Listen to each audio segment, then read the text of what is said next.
Notre magazine kiosque spécial problématique de desserte en eau potable de la régie des eaux à travers le pays et particulièrement dans la ville-province de Kinshasa. Et nous sommes dans ce plateau de kiosque avec monsieur Émile Lusambe Pachi, qui est directeur de communication de la régie des eaux. Aussi monsieur Jean Bosco Mwakaindele, il est directeur provincial de Kinshasa, de la régie des eaux bien sûr, et ainsi que le délégué syndical national de la régie des eaux. Il s'agit bien de monsieur Fédé Kabouka Mosei. Avec eux, nous parlons de la desserte en eau potable de la régie des eaux, la problématique, des préoccupations de la population, toutes les préoccupations soulevées par la population congolaise et quinoise.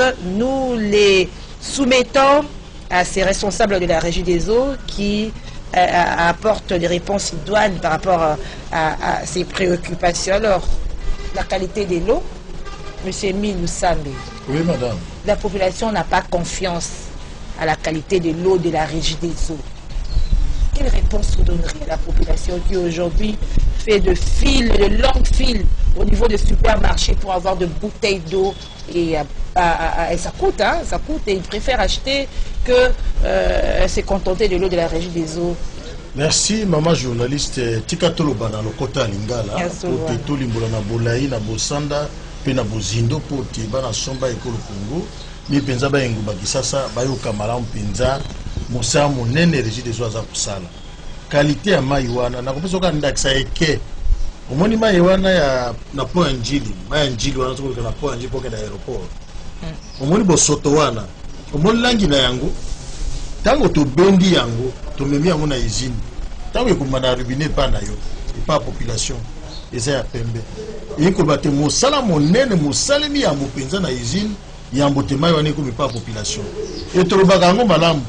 Si ma bobimisa ngo na usine, et les gens tia atika moi quantité ya chlore, to bien ya chlore libre. Ya lokola garde du corps, ou ya memaka mai tina verre na yo, tina libumu na yo. Ko tata soko mikolo moko eza na nzela. Ya akuti yango lokola rebelle ADF na luwana abomi yango kote mai ko bimepa na yo ezala mai mapeto. Et les gens la société moko munene il y a une expérience à plus de 80 ans. Toki comme maman ya bo sauter pas population terre, on ne peut pas prendre la responsabilité de pouvoir vraiment donner de la mauvaise eau à plus de 70 millions de la population congolaise. Tout pour ça la ngote. Et puis moi il a biso qualité na biso. Ba laboratoire na biso butumoi. Ba sala ka ba prélèvement dans toutes les villes où nous sommes pour tester maïwana pour permettre na ba producteur baza na angele kulubate keba ni siko boye. Il faut que ça la moi ajustement mon processus de traitement est en dingwan après ba laboratoire na biso toi na OCC société beaucoup respectable en matière de contrôle non seulement na biloko à régie des hommes na kolia pe na makambo kiliki bas ko sala ka ba contrôle ya mai na biso moi mboka nzengene ke professeur Muyembe au biso ba congolais l'autre toute la gatolo sur le plan scientifique na molongo mobimba alobaka yango malamu na ngonga moko eleka tango épidémie na Kinshasa bosa la mai à régie des eaux tango épidémie se déclaré na quartier moko awa na Kanluka awa na Kinshasa to kendaka na ministre à l'époque régie des eaux mai zala ka wana te tango to kumbi mai à régie des eaux épidémie nya esili lelo toko zoko suko na lobaka bozo besala ngando kokima mbula ke kota na ibali mai wale mona kana milango ni za mai à régie des eaux boyebaka ngo mala ba supermarché na lobaka ngo toujours ko ba ça la lolette baza ba abonné na biso ndeko mwaka j'étais professeur à Kinshasa ba abonné na ye ba souscrire police d'abonné ce sont nos abonnés ils payent les factures chez nous ba tchaka eloko moko te yo za na caméra mukolo moko kenda ko filmer bango kuna bana kisi ba tchaka te ba kosaka ba bi bango ya pembe eza mwa peto koleka wa pesa konda kisama ya régie des eaux mai ya njili wana omoni langi nango ya jaune ya mabe wana tangi makana robinet na yo ezalaka ya pembe. Qu'est-ce qu'ils font parce que la filtration ba tchela bilangi et ça mai ya régie des eaux bon yo le lotango ko sukola mai ya régie des eaux bi mai ya robinet njoto ezala madusu ba bengi yango le poto le port na kati ya pour na bisoir mais tant que sukola mai ko taka na nzoto l'organisme humain a au moins 70% minimum je crois ya mai na kati ya nzoto na biso tant que yo sukola mai ya régie des eaux mais mai za ko taka na kati ya nzoto na soki eza ya mabe ozoka maladie mai ya mulango melaka ya régie des eaux oyo sukola kawana na douche ya régie des eaux et ni ko bate to tika ko lo makamba qualité à ma régie des eaux ndenge ko moi kalobi c'est psychologique mais ngape na ko bate biso ba congolais to na maladie moko evandela biso to bunde tumbelo ngana biso tolinga kondima mosala moninga asalite na moya lelo mosala Félix Antoine Tshisekedi Tshilombo na mboka aza kosala président na biso eza na Congo eza pour la Union africaine o sama lukonda aza kosala na gouvernement na ye o ndeko alingeta aza kosala pe Clément Moubiala na bandeko ba kosala na régie des eaux il faut to kumisa yango na moment moko très difficile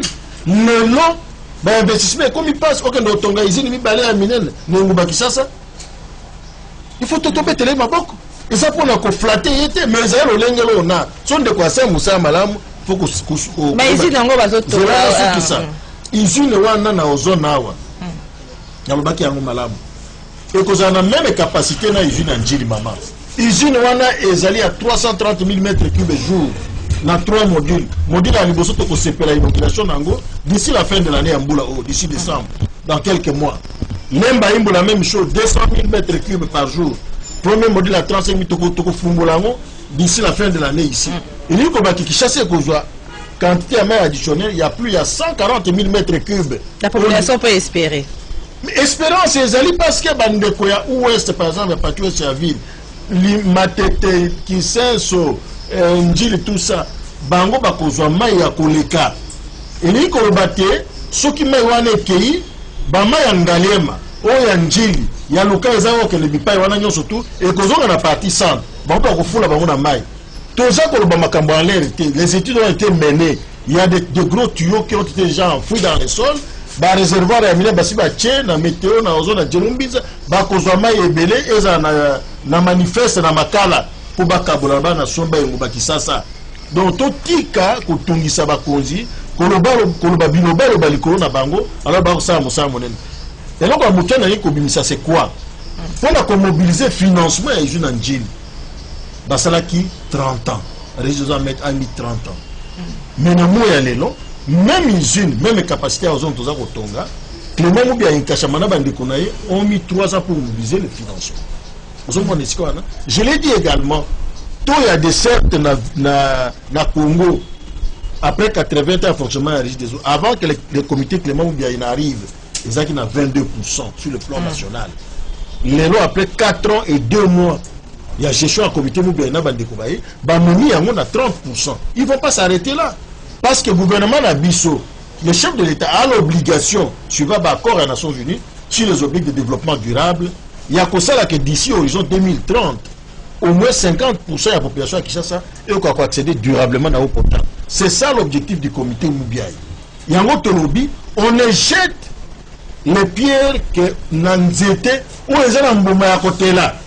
Nde baboka kama banga mbomo ekoya ezana elengi solo pimbo bali ya yango alors lero ba ko boka mabanga na régie des eaux biso photo za la ko sepela parce que ba ko tanga kombo na yote c'est-à-dire oyebani te ko sa te ba ko na ndenge malamu na mabe efeza la ndenge malamu pete oyebi ba préoccupation ba plainte à population pour les kimeli kumbu baye oyebi de ko na ngani ka vandawa eza pa za pembe na ngai te il faut na pesa et félicitations. Depuis à comment na direction professionnelle à Kinshasa, bato nyonso ba moni changement. Oui bien ngumba Kisasa, ko buka lokutia za mabe. Et ça rappelle ngumba bidon jaune. Chaque jour il y avait des bidons jaunes qui circulaient dans. Et bon ici là bidon jaune. Na ngo soute na bidon soki muto mona kango. Ngana tambola na Kisasa mona ngo soute. Ini ko baté, mona mboka mwaka na bandeko ne ba ko sala. Sur l'impulsion managériale, il y a Clément Moubiala Nkashama. Il faut topé ça ba moni to baka na Chiruba ka Lumbanji. Bakende liboso moka ko swana lingala na pa ebilu sa metrozonga na makambo nyonso tolobela ki na première partie et la deuxième partie il y a spécial kiosque la biso régie des eaux tolobela ki tozongela yango mais tozo pe bituna la population parce que numéro na biso eza affiché na ba l'écran on est à 089 61 52 634 ba toza ko benga pe ba ko tinda ba message na bango o tozo ki la première partie ba lobby na makambo tali qualité ya mai na lobby lisusu ke mususu ezali psychologique soki otiango na makanisi na yo soki otiango na makanisi na yo okomona obi ke non oningo melo obi ke non ozobanga me ngai na garantir bato ke mai eza de bonne qualité ngai moko namelaka mai ya robinet namelaka mai ya robinet wana na garantir yango bato mai na biso eza na baproduit eza na chlore oyo boyo tobaka chlore libre oyo eza kobomba yango ti na suka soki na Kinshasa région des APC bato mai ya mauvaise qualité et cause à la catastrophe. On ne peut pas prendre ces risques là après plus de 80 ans d'existence biso régime des autres personnes il y a qualité babé. Sur ce point là, soyez rassurés. Ça la pour biso ba congolais tondi makabaninga te. Oyo tozo sala. Soko ke na usine ya baba usine ya des loko la lelo ndanzo bata monga fula. Bana mai penzate. Tozaka na 9000 mètres cubes na réservoir na tongo awa tozo kabolongo muke na monga fula na tongo lelo tozali samedi le 2 octobre. Tozaka na 9000 na réservoir na Cebu tozo kabolongo muke mais tobi ke ba misuba kozwa ebele le misuba kozwa te. J'insiste encore sur le problème, il y a déficit, il y a production. Parce que usine Otozanango, na niveau, il y a Lukaya, et qui n'a produit 36 000 mètres cubes d'eau par jour. Mais na Mikolo, tout ça dit 10 jours. Tout ça, perturbation pour ma casse, alors que tu as réglementé un peu, qu'on peut savoir un jour sur deux, de manière à ce que tous les quartiers, on a foula, bazokamai, tout le monde panne. Ndela so ba ingénieur baza kuna na Lukaya pona ko bongisa de manière à ce que bonga fula bazwa mai et puis parti mo pe asilemba bazwa bata cité Mamobutu bata cité verte ba na ko parce que ba pan wana izali oyo butu za ko bunda et puis j'ai dit expertise dans la régie des eaux na boki mo ko tambo ko to yango te en terme ya ba réparation ya ba machine autre bi ba groupe motopompe oyo ba moteur na bila peut-être ya ba 10 tonnes na moteur moko 10 tonnes na groupe moko motopompe mais aux hommes na bango baza ko souder yango na place mundele ya ko zo abwaka mais biso tout ça ko bunda parce que ba moyens a ebelete maintenant au chef de l'état pesi biso déjà tout le monde déjà tout bani déjà ko respirer muke bon somba sika pour machine la be ou melimi qui boko souder ti wa d'ailleurs banque mondiale déjà na captage ya njili wana mokonzi ya mboka Fachi Beton a pesi régie des eaux ba bingundu kami satu. Fatih Beton a bénéficié de la confiance de la Banque mondiale. Passer déjà commande, il y a 5 groupes motopompes dans la captage. Donc d'ici l'année prochaine, il y a 8 donc Bengundu Kayasika. Pour mi balé déjà, tout le monde a dit so qui a limité dans le baki, fuite parce que pression de mati et ça alors 80 ans lobby depuis les réseaux existent.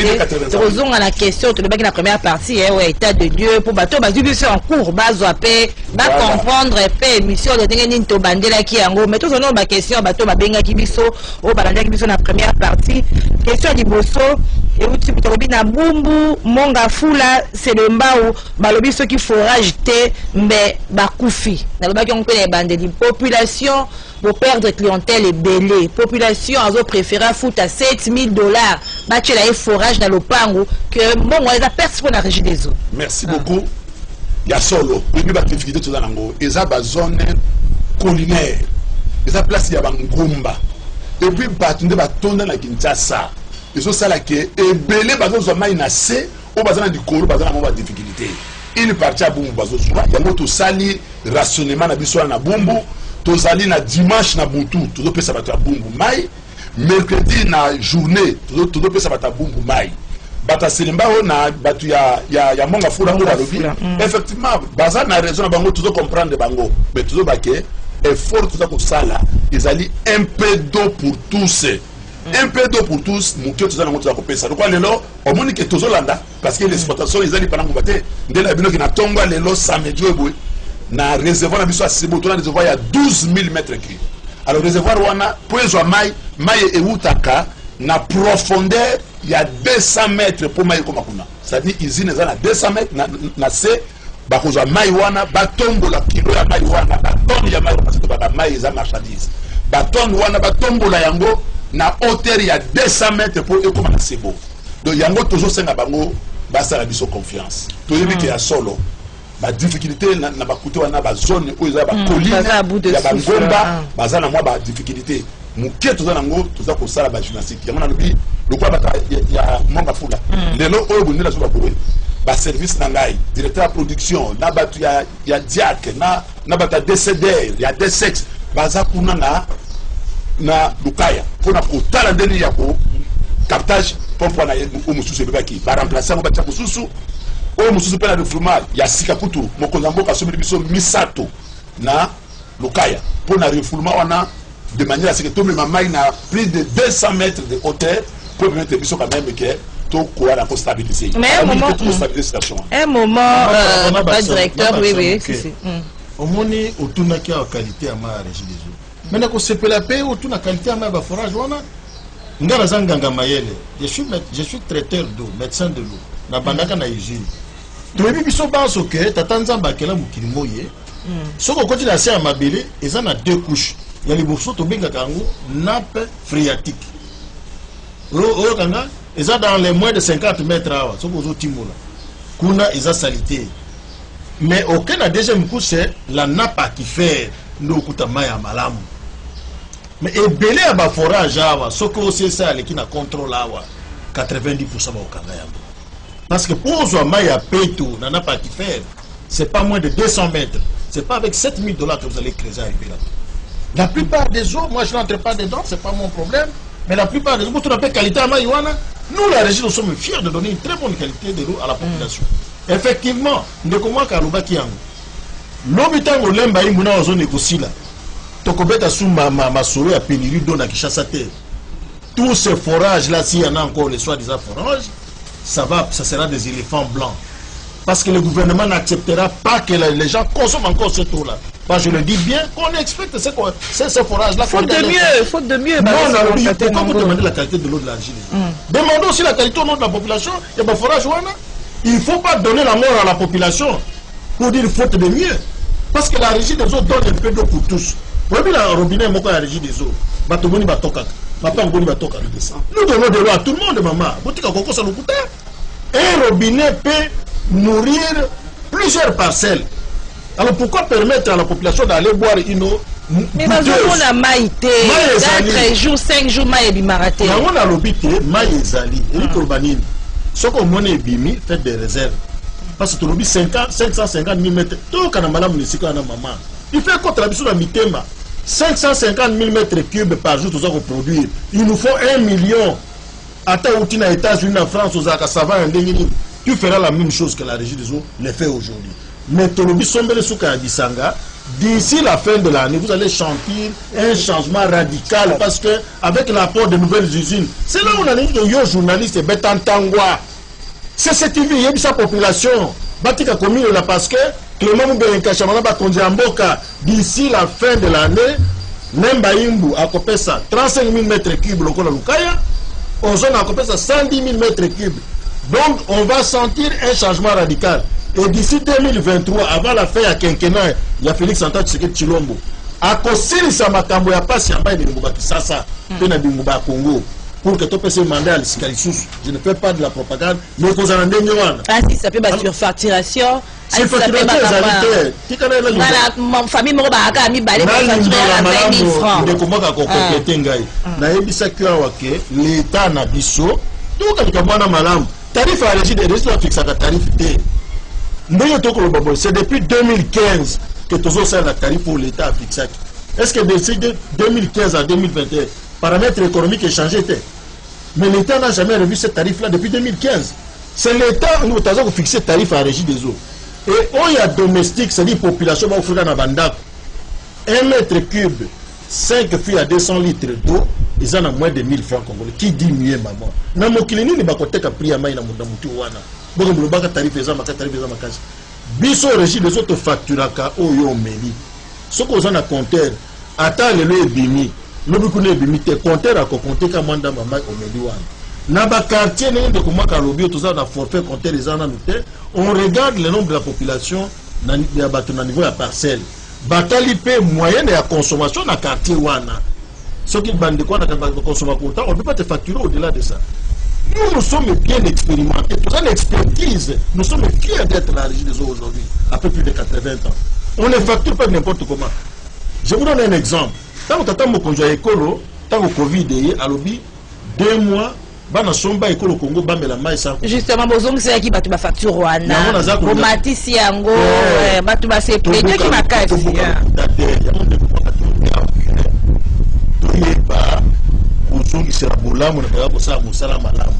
La régie de zone n'est pas là pour surfacturer ou bien faire des factures fantaisistes. Qu'est-ce qui est arrivé? N'attends pas l'obi gratuité. Moutounamoutaka kosala mai na ndenge na ye.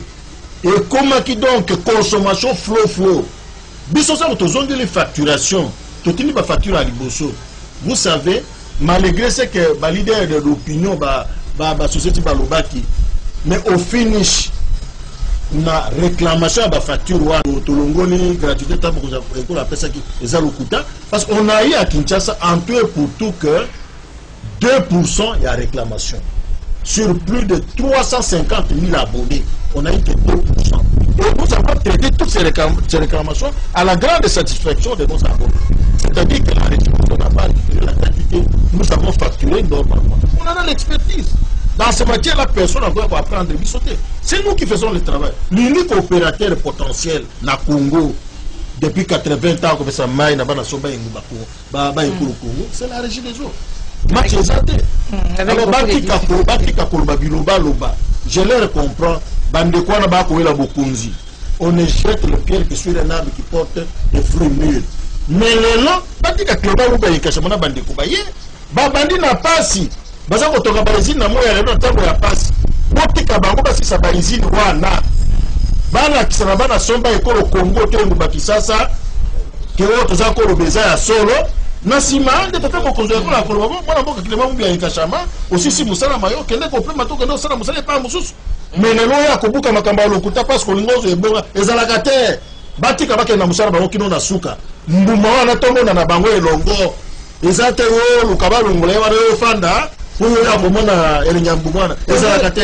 bandé pour la population, ba plainte la population pour la région. Toujours sur question sur la population, au balada qui sont la première partie, parce que dans la deuxième partie, toujours les capés direct na YouTube, il y a CCTV officiel, na YouTube et puis na Radio Liberté Kinshasa, na Canal Congo Télévision. Est-ce que départ unique les rappelé na régie de eaux place Maï et Kendekete? Non, voilà. Voilà, maman, ils ont la snelle. Non, on a bisoté, donc ils ont la canine, ils ont la lobby, la zone collinaire. Au moment où ils sont dans la balabala, et qui tisse, au bateau, le qui tisse, kuna, nous sommes à nassé. Position à ils ont nassé, ils ont ça la quai. En tout cas, à ta maille qui est côté Nicolo, il y a un maille. Alors, il y a un maille en permanence. Il y a un directeur de la régie des eaux retraités. Il y a un maille qui est on dirait maille comme un maille. Ils ont la position.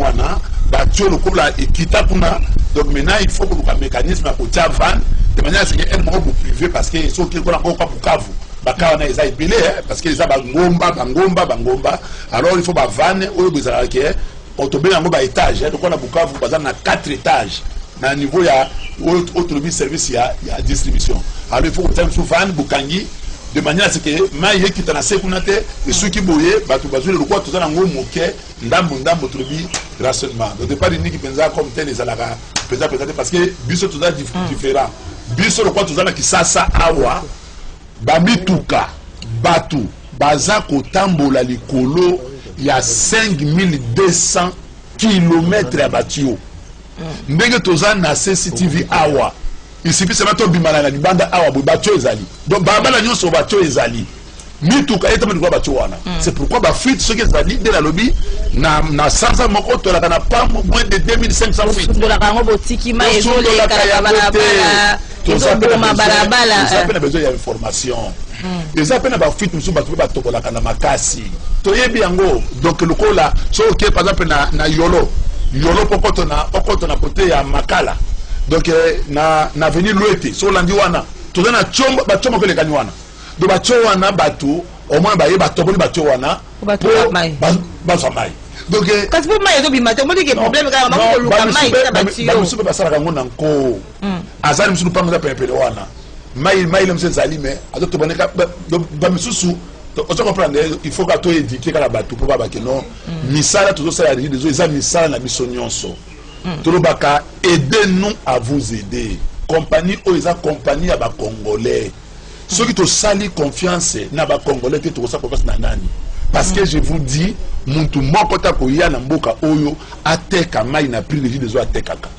Même ba quelques opérateurs yo baza à côté pe ko di quoi ba suba kana ba bonne fontaine, atima bonne fontaine, ateka ba bidon ya mai ainsi de suite. Mais la régie des eaux na lobby no makamba forage et côté karaba éléphant blanc moko l'origine des eaux koya quand la des eaux arrive elle chasse les forages na moninga moko na miso na yela ça fait 7 mois ba forage on na potaki na ba quartier périphérique à limiter et belé les lots et commis ba éléphant blanc parce que régie des eaux tout ça là qui musala munene na Kinshasa awa toi qui compta van na biso ya 1000 van ya 1000 ça qui bloqué mais les kanamala monter ceux qui parlent de entreprise à Liban Sarango, ce n'est pas moins de $50,000 pour Samsala. Mais Bissomoko bata DPK, naba ingénieur il y a DDK, naba ndekonabiso il y a Deprokin, direction de production à Kinshasa. To sali musala pendant 24 heures. To lomboli van wana, to tie van mususu, ba soudé butu mobimba, mai et mati na niveau moko na kati ya réservoir wana. Oh kingabo baki na mai tele kingabo komi na mai tele kingabo ta ba fuite kingabo omimba na bi tele kingabo ta ba fuite ndenge ekomi sikamo donc to ça kobuna biso to ba spécialiste de passion fuite ceux qui fuite ezali to ko sepe la pose musana na biso na manque dona fuite to préférer ka fuite parce que ce qu'on réparer fuite et sous la caillette ce qui kangami de la baki na bino ba fuite na ko la maman o ya soni bitabe azo me bango na kati ya corbeille ceux qui corbeille on les a ko tobola et t'as bon mon cosa ko nzela donc oya zaki na ngwa ki 20 au lieu amemela bana na yebi tabe 20 amemeli bana yebi tabe 10 moya ka bro malambu ezate yango toza obligé trobaka tango to côté na 10 babi la fuite c'est le sang qui coule dans les veines et on les esprit à régie des eaux oya zaki ceux qui fuite zali et ça la passe pour na biso parce que za mai oyo baninga balali na ba izine 24 heures kuna ba misusu ba memi yango et yo ko sala fuite to senga na population ba sunga biso batinda kabiso ba information na ba facture to pesa na bato ba numéro ba téléphone ezali to za pe na numéro vert na biso 40 20 benga call center la régie des eaux pesa parce que pour la place la place pour makambo ya kosonga ba action pour réparer fuite ezate azonga ngene ngoli sur pour dire que to za na moyen muke oyo ba kimo bazo futa biso ba facture et ça permet de tourner par mois ba 2750 une facture exemple na mois d'août donc tous allés organiser et ça la réclamation et ça la fuite tous allés ba statistique na chaque agence na chaque division commerciale na chaque DIK au niveau ya DPK au niveau ya direction générale parce que ça rappelle la statistique il y a République Mupimba on a enregistré combien de fuites République ma fuite mususu be umeli to banzela o batio e katana ba mituka o ya banje e bongisa nzela baby ça régie de pas abandonner to bandona kate to baki on la première partie voilà to bandona kate to baka kie musala ya kusala mai dena ndena to bana yo awa 5200 km ya batio na Kisasa chaque balabala pratiquement ezana chonango chaque esika ezana cho tango mususu banje wana minene tango iyaka pona usala balabala tango bazoya le mususu baro mwana bako picolati il faut koyokana kotia gene ele kana basala misala ezonga et pendant plus d'une année ba quartier privé d'eau pour la Kangwana na mise à régie des eaux oyo mususu pe ezali lié na ba érosion ce qui érosion ezali ministère ya ITP yena ba entreprise il faut pas bongisa nous place wana po cho eleka lokola bandeko o bazali na côté ya Masangambila kuna bazomona mikolo boto sa misala kuna ezali misala minene ba cho ekatana pona faute na biso te ezali di na ba érosion Kinshasa oyo komi ville ya ba érosion ce qui cho eza emporté na érosion kozongi sango il faut ne pas stabiliser ma belé pour biso to ya kozongi sa cho vous avez en collaboration te na ba ITP to za la collaboration to pesa ba facture nous sommes mona même tous grands travaux à kofuta pour to soma ba matériel pour to soma ba biloko donc to la ndaka makamu nyuso to wana donc to senga na ba congolais ya Kinshasa ba comprendre que to za ko sala musala mais na ba circonstance nous sommes de bien environnement ezali peut ko empêcher biso makamu mususu voilà alors vous avez été en communication na bakisa moi makambo mibale ya liboso otuna ki motu ya pona facture à régie des eaux mais le longa na kamwaka mai kaka ya régie des eaux na moi molangi wana ya moke afuta sur na 1500 500 francs ya lokolo otekela américain na $1,500 1 demi-litre voilà bato balobaka te wana okomona te ke biso wana jeka kingali tout ça mai ya supermarché de Koloba pour ça trop cher extrêmement cher bateka 1 demi-litre na 1000 francs 1500 francs tout le monde a gâté, nous les défenseurs du peuple, tout protester. Ligue des consommateurs. Mais Ligue des consommateurs, mais 1 mètre cube, 5 fûts de 200 litres, à moins de 1000 francs, on a Bongali qui est cher. Au Bogosani qui a régi des eaux, par an, c'est au moins 10 millions de dollars pour la consommation de sulfate, chaud hydraté, na chlore et outa la mitria papa. Ça, c'est la première des choses. La deuxième des choses, dès qu'on a mboka, na tango ya kala, tozwaka libaku, malam, Union européenne, a salisa kibiso, futongi makaba partenaire wana. Bah ça c'est qui régit les eaux pour réhabiliter les réseaux à Kinshasa, na yoko ba commune yengo ba Kinshasa. Mais bah ça la kanyo sauté. Kasi na cadre ya projet ya Sika, ou tata mokonjo ya ekolo, mwana mboka Félix Antoine Tshisekedi Tshilombo, na gouvernement Sama Lukonde, na régit des eaux pour négocier na Banque mondiale, to bengi yango Kin Elenda. Kin Elenda eza koya pona kobongisa mai na lotiliki na kati ya ngumba Kisasa. Bakotala non seulement n'importe quoi bakobongisa bakamba production, bakoya na 5 groupes na captage en Njili, pour ba groupe eza la kaka ya sika. Tata mokonza pesi misato, banka koya na 5 et comme 8 ya sika. To beta suma solo ya bapanda na captage en Njili te. Kinelenda, oki Kinelenda, eko ba Telemi, aza pesa nguya, lotiliki pe bakobongisa. Alors na kada Kinelenda bako réhabiliter réseau ya Kisasa bisika nyonso batu eza na kokoso bako réhabiliter yango et ko batene na lobaka toujours régime des autres travail avec planification tozo ya pona ko se plaindre te to ko pesa information et quand nous disons que l'usine telle sera terminée au 31 décembre ezali bakambo ya kolobate que toza ko se ba promesse. Une entreprise organisée même en Europe, même aux États-Unis, travaille avec planification. Oui, quand on a usine, les années pendant que maman. Quand on a usine, le minimum c'est 2 ans, même aux États-Unis. Parce que c'est toute une chaîne. Il y a traitement de l'eau qu'il faut installer. Il faut installer les captages pour que la rivière. Il faut installer maintenant les ouvrages de réception de l'eau brute à l'usine, les équipements de dosage. Bah décanteur, il faut installer bah répartiteur, bah filtre, bah bâche de conservation et eau traitée, n'a comme même bah pompe au tindi kamai, ton à bah château d'eau, tout directement chez les abonnés. C'est moins, c'est le minimum, c'est 2 ans. Alors nous avons tonga lemba imbu na ozone, bande quoi qui ça pas à la couper là. Pour là on va prendre comme ça la promesse c'était mais c'est la planification, ça va se terminer à cette époque là. Donc les alliés c'est bon mimi. Les choses qui passent à les alliés, la seulement les alliés. La solution est au bout du tunnel ici. Nous devons continuer à agiter la population. Et qu'on va causer à l'école, il y a gouvernement, va causer à régir de bagages pour travailler. Tout ça, la banque confiance. Il ne faut pas coacher la charrue devant le bœuf. Il ne faut pas mettre la charrue devant. Sinon, vous allez bloquer, n'est-ce pas, le processus. Botika Clément ou bien Inkachama. A Kende na Moussala, il y a des Konaye qui nous n'a souka. Lobi kuna tango kubandwa na ba plateau na bino avant koya kuba na ba plateau na bino na kiosque ayeb se bino ayebisa ki bino nini avec yango des populations azozela mais ça koya kalate eza koya mana attendant ndeko mwaka awa yo lobaki bumbu awa mengana yoka na ba chaîne kaka bino na CCTV awa population ya bumbu azo ba biso sa bambule ebele lelo tozui mai to sepeli kaka na CCTV awa. Mais non, population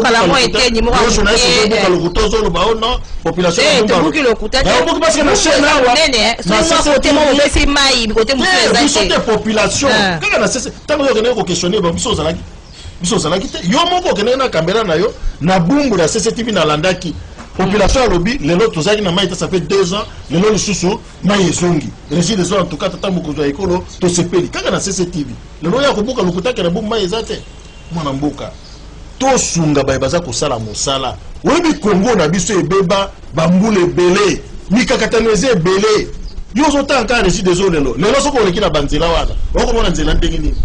Est-ce que Fatim Tachamba bubu wana tongo bila? Mais il faut que ça.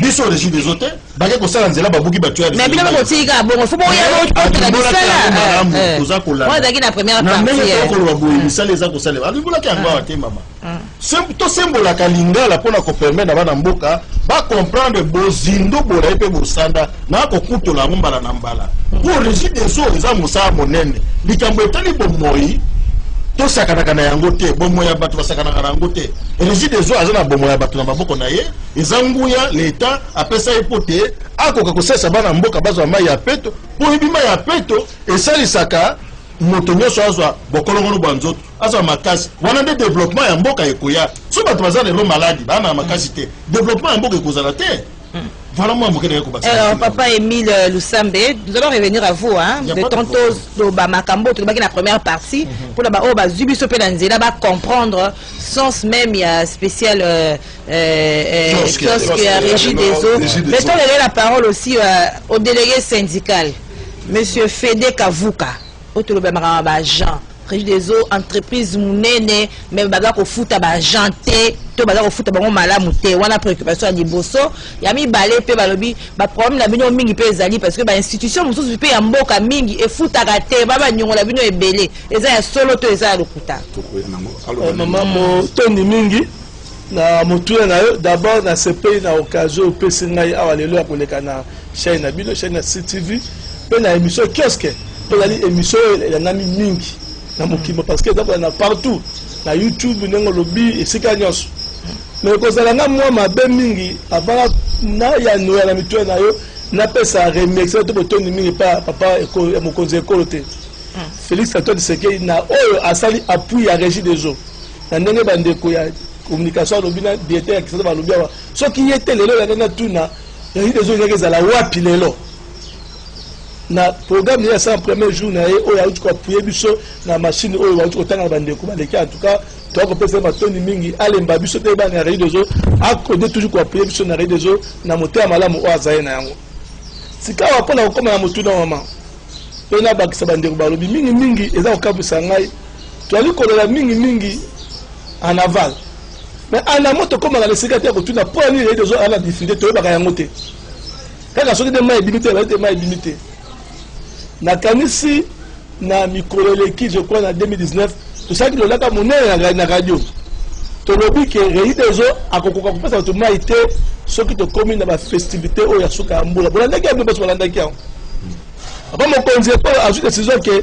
ba pesa mwanda mambo ba soutenir Régie des eaux complètement l'état azali consommation plus ou moins 30% à chiffre d'affaires na biso ya Régie des eaux il va beaucoup à l'état mais l'état va yo moko l'état wana azali kokanga bato basusu azali ko permettre d'autoriser bato basusu bafutama ya Régie des eaux les gens qui n'ont pas le droit d'avoir la gratuité mais l'état là encore cette gratuité là ça qui va na droit ya kozwa nini gratuité ba ina mosolo ba bato batiki ba kofutama mais okomona kaka akosala bane bakavu to tchena essence officielle qui l'état mama intouchable bon to ba ba intouchable te azali intouchable te na moto ke ko yaka afutaka maite oh les génération pour les générations par exemple mais tu vois que ça s'appelle l'État prend en charge la consommation mais il ne paye pas oh l'état national ko sous la Régie des eaux on a profité de la carte émission maman qui tata mo congé école a la décision moko atinda ministre de défense a sunga biso ta intérieur ba pesa so ba moyen que to ba moyen ko retrouver ba to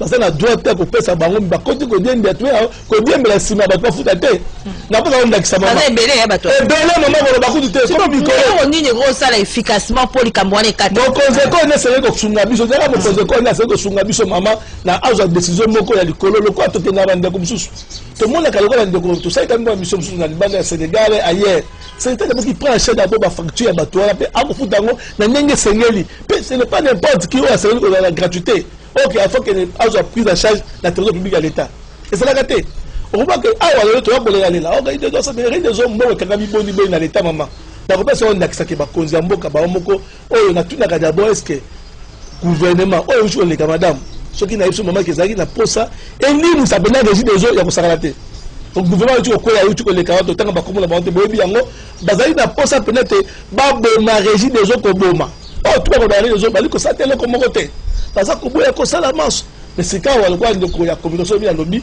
tata Samba aye to kanisi te ali jeune ko la biso azo comprendre parce ya biso appuyer abike akwa appuyer biso la Seigneur appuyer les des autres to peut-être ton mingi papa premier ministre merci mingi et tant que molobi ya boso ba sali ya réunion des alinga maman la compétition d'exacter ba ko mari des autres to yo ke ndeko ya biso ya Kinshasa gouverneur to ba syndicaliste to ka sorti peut to ba ngayo to za komona hôtel de ville à Kinshasa a un nyongo ya ebele ya Kinshasa 3 millions 400 c'est bien oui 400 or nzokande okele ba commune ezali ba entité décentralisée basaka ba secteur bango okele na commune ba futaka te ba toilette publique futaka mai te on ba consommation exagérée bisika wana mokomona mbongo nango eyaka te mais quand ils ont ça musala malamu to ko pesa population la ba passe za nango ndenge ni mama. Elle dépasse, c'est vrai que c'est un problème, on a payé en gros. Voilà. Donc, en amont de là, tu vas dire comment que tout de la coluca, que sous la réunion, les autres arrivent dans le moyen, et ça la malade. Au cours d'ailleurs, tu as dit que la bande de abattoir, les Camerounais sont ça, mais comment que l'objet après 3 jours, après ça, abattoir, ça la forage. On se retrouve à la place de l'abattoir à Zali, la usine, la mission indienne, ça a quelques mètres. Mais les autres populations qui font le robinet abattoir, ils continuent à peu près là. Mais comment l'abattoir appelle ça abattoir, forage pour abouir au foot à main. Abouir au foot à ça, les forages. Après, c'est tout foot à main. Avec quelle qualité de main? Qualité de main, on se voit dans le nombre de Mboka et Congo. Il y a qui s'est dans le colis. Qualité de main, c'est pas sur le mot. Vous avez pas ok. Dans les colonies Koya, papa gouverneur avec ça, papa Ngobila Gentili, tu connais comment on a eu bon, biso la délégué qui a régi des autres. Tu sais Koya. Comment on a eu, na mémoire na biso makambo oyo, tu sais que le Ngobila yo kamba biso to yo kapé biso. Tout la solution ce qui tende, ma belle côté avec ça. Ma belle côté avec parce que toi c'est toi, ça est comme le cola, les comme le cola, moi ma seki. To comment on a passé, ah wa donc ba ya ko finga maka, ba to ko stoka ba zo kama mais ba moyo ba kangi papa so ça misala ezali ko ça ezako na maté. Ça dit qui ton côté. Eh ben genre au foot à justement la zone na baja maman ya solo la kalisi to uti ko leka ko passer un moment très difficile dans les deux jours. Pour votre information tout ça 6 mois ya arriéré ya salaire. Et uti wapi.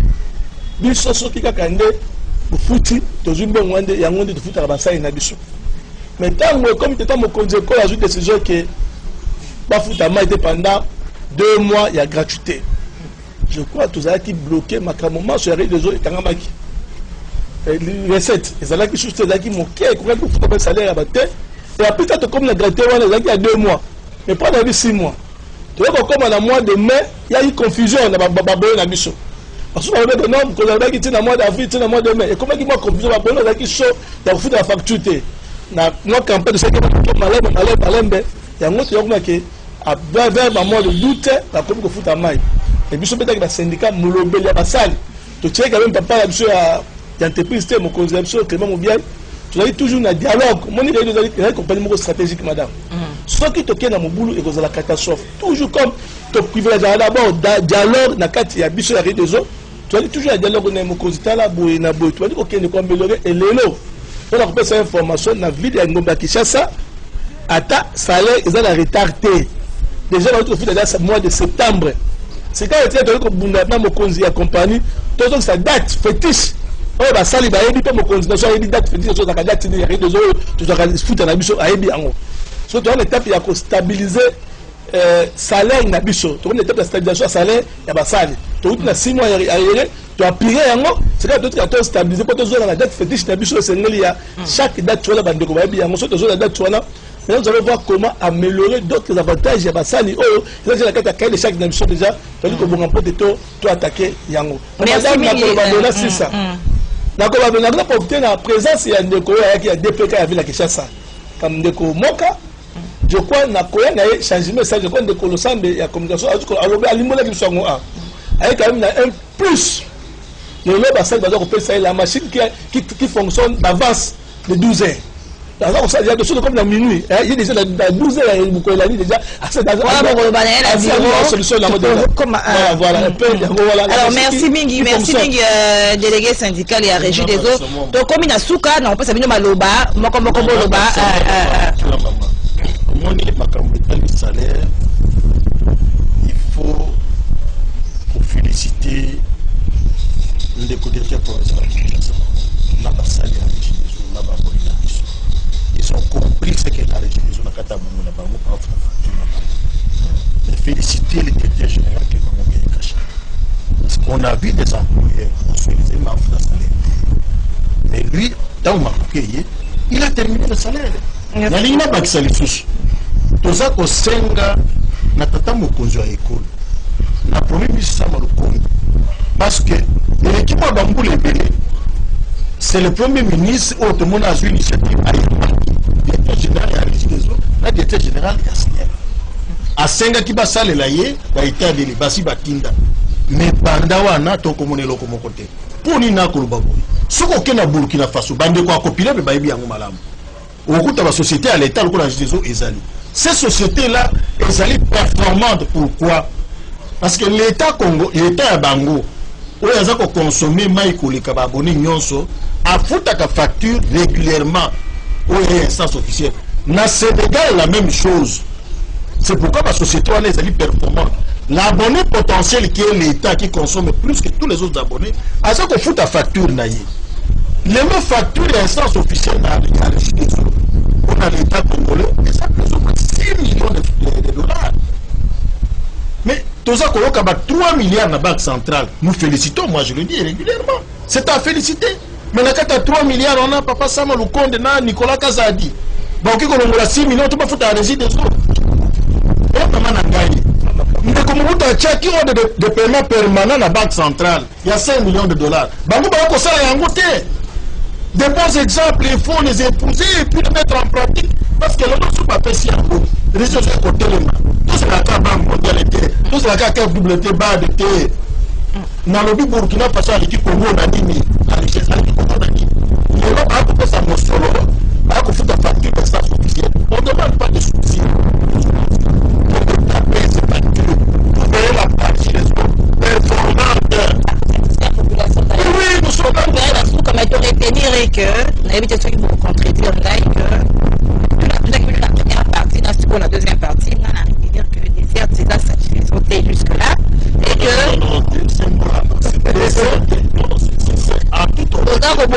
En toute honnêteté, la desserte est satisfaisante.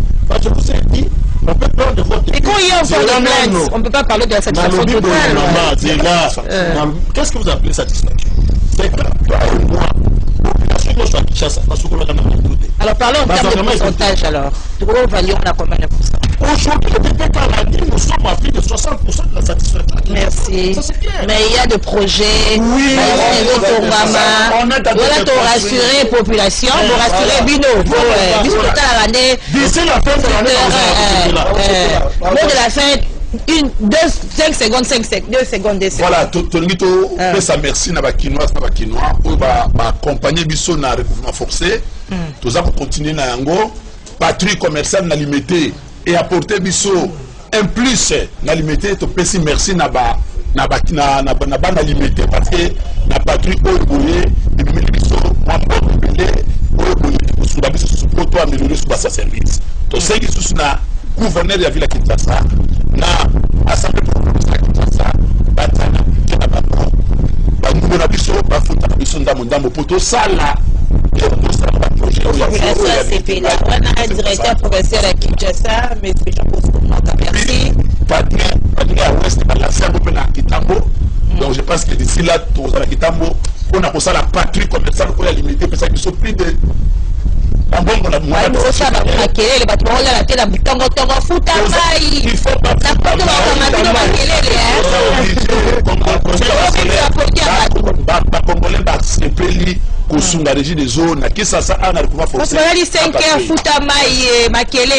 conclut avec la communication. Merci beaucoup. Namwa maloba eke tokoloba bana ekolo Congo bana ngubakisa sa confiance na tata mokonzi wa ekolo. Avant mandat na yo ya liboso esila akosisa makamba pasi ya mainde ngubakisa sa pe na ba province. Ça c'est déjà clair. Bosa la confiance na Sama Lukonde na gouvernement na ye Mobimba. Bosa la confiance na Clément Mubla Inkashama na ba konja régie des eaux. Mutumbo e bala na kate baza na pona bino. Ok bana bino balo bana tuba. Biso ezama itoza politique ite. Tosala bobele mosala ko pesa nomba ya peto ba ko le kaka na ba radio na ba télévision ko buka lokuta bo ba lelo to bukuta za bondoki lokuta wana pe batika lokuta batika kobebisa mitoma ya bakinois za bakinois ya bakongolais baye bate Regideso azongisima te tokekende bobele liboso po tema ya peto ekoka bongo kongala pe kompani nyama ekolo kongo mobimba basuka wana baabone na biso abone moko lobi bakartier sika pe baza yango tokosenga na Gentini Ngobila yaza mokonzi bakisasa afuta banyongo. Merci beaucoup mingi mpona mokonzi bakotanga ngo na télévision boye kisasa merci beaucoup